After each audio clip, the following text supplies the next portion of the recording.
नमस्कार दोस्तों, स्वागत है आपका अपना ही यूट्यूब चैनल पर शारदा ट्यूटोरियल्स पर। दोस्तों, आज हम बात करेंगे कूलम्ब्स लॉ के बारे में। तो कूलम्ब्स लॉ जो है वह आवेशों से संबंधित है और आवेशों के बीच लगने वाला आकर्षण और प्रतिकर्षण बल से संबंधित है और उनके बीच आवेशों के बीच दूरियों पर जो है आधारित है, यानी दूरियों के बीच जो संबंध होता है उसके बारे में दर्शाता है। कूलम्ब्स लॉ जो है वह भौतिक वैज्ञानिक कूलम्ब साहब के द्वारा लाया गया है, इसलिए उनको हम कूलम्ब्स लॉ कहते हैं। कूलम्ब साहब जो है फ्रांसीसी भौतिक वैज्ञानिक थे। उन्होंने आवेशों के बारे में, आवेशों के बीच लगने वाले आकर्षण और प्रतिकर्षण बलों के बीच संबंध को स्थापित किया, जिसको हम कूलम्ब्स के लॉ कहते हैं या कूलम्ब्स के नियम कहते हैं। तो देखते हैं कूलम्ब्स के लॉ क्या कहता है। कूलम्ब्स के लॉ के अनुसार देखिए, दो बिंदु आवेशों के बीच लगने वाला आकर्षण या प्रतिकर्षण बल का परिमाण आवेश के परिमाण के गुणनफल के समानुपाती होता है। दो बिंदुओं के बीच यानी दो बिंदु आवेशों के बीच लगने वाला आकर्षण या प्रतिकर्षण बल का मान आवेशों के परिमाण के गुणनफल के समानुपाती होता है। और देखिए, उनके बीच की दूरी के वर्ग के व्युत्क्रमानुपाती होता है। और क्या होता है? उनके बीच जो दूरी होता है उसके वर्ग के व्युत्क्रमानुपाती होता है। किसके अनुसार? कूलम्ब्स के नियम के अनुसार। अर्थात कूलम्ब्स महोदय ने दिया कि दो बिंदु आवेशों के बीच लगने वाला आकर्षण या प्रतिकर्षण बल का मान दो आवेशों के बीच लगने वाला आकर्षण या प्रतिकर्षण बल का मान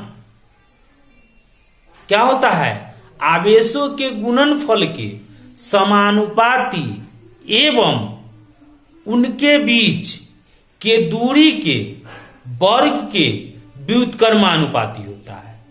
इन्होंने इस प्रकार का नियम दिया कि किसने? कूलम्ब्स लॉ ने बताया कि दो बिंदु आवेशों के बीच लगने वाला आकर्षण या प्रतिकर्षण बल का मान उन आवेशों के गुणनफल के समानुपाती एवं उनके बीच के दूरी के वर्ग के व्युत्क्रमानुपाती होता है।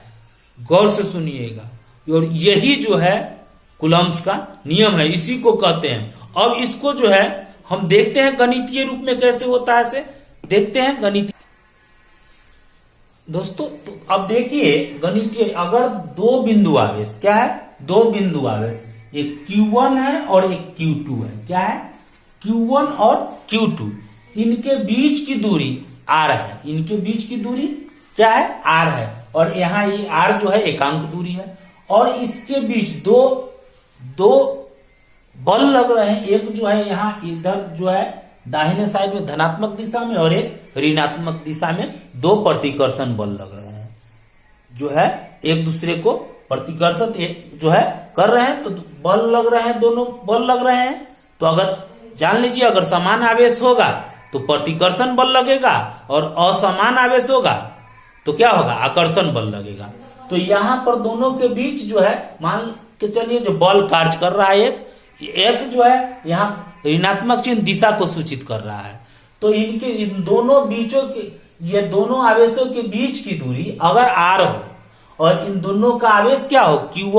Q1 और Q2 है, Q1 और Q2 हो, तो क्या कहता है कूलम्ब्स लॉ? इसको देखते हैं। कूलम्ब्स लॉ क्या कह रहा है? जो दो बिंदु आवेशों के जो है क्या होता है? गुणनफल जो होता है लगाए गए जो बल के समानुपाती होता है। अर्थात दोनों भी, ये और ये दोनों के बीच जो बल लग रहा है उस बल के क्या होता है? समानुपाती होता है। तो क्या हो जाएगा? कूलम्ब्स के नियम के अनुसार एफ जो हो जाएगा, देख लीजिए गणितीय रूप, एफ जो हो जाएगा समानुपात किसके, Q1 इंटू Q2 के, Q1 इंटू Q2 को, ये हो गया। एवं ये क्या हो जाएगा, F व्युत्क्रमानुपाती। F क्या होगा, व्युत्क्रमानुपाती किसके, दोनों के बीच जो दूरी होती है उसके वर्ग के व्युत्क्रमानुपाती, यानी ये हो गया R², ये हो गया। अब इसको जो है ये दोनों को क्या कर देंगे, एक साथ लेने पर, इसको एक साथ लेने पर क्या हो जाएगा, दोनों को एक साथ लिखने पर दोनों को एक साथ लिखेंगे, तो दोनों को एक साथ लिखेंगे तो क्या होगा, F समानुपाती क्या होगा, Q1 इंटू Q2 बटा में हो जाएगा ये R², ये होगा। अब क्या होगा, Q1 इंटू Q2 हो गया।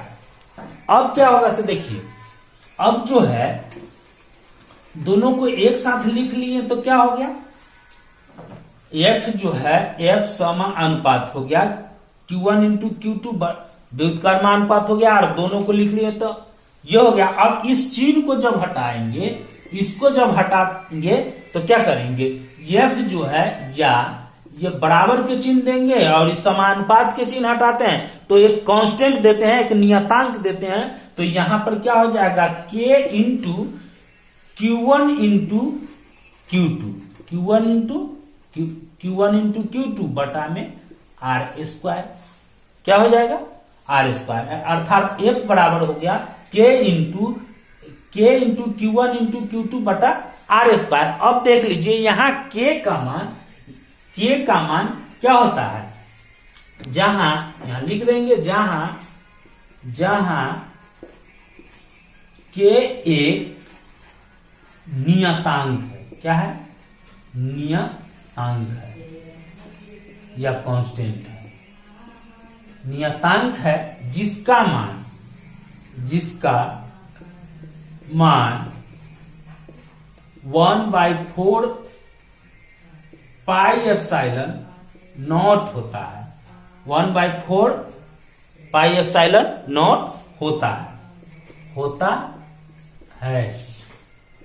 इसका मान जो होता है, K का मान क्या होता है, 1/4 पाई एप्सिलॉन नॉट होता है, अर्थात F बराबर क्या हो जाएगा, 1/4 pi epsilon not into Q1 into Q2 बटा R², ये होगा, क्या होगा, F बराबर हो गया 1/4 pi epsilon not into Q1 into Q2 बटा R², क्या होगा, R² होगा, ये हो गया। अब देखिए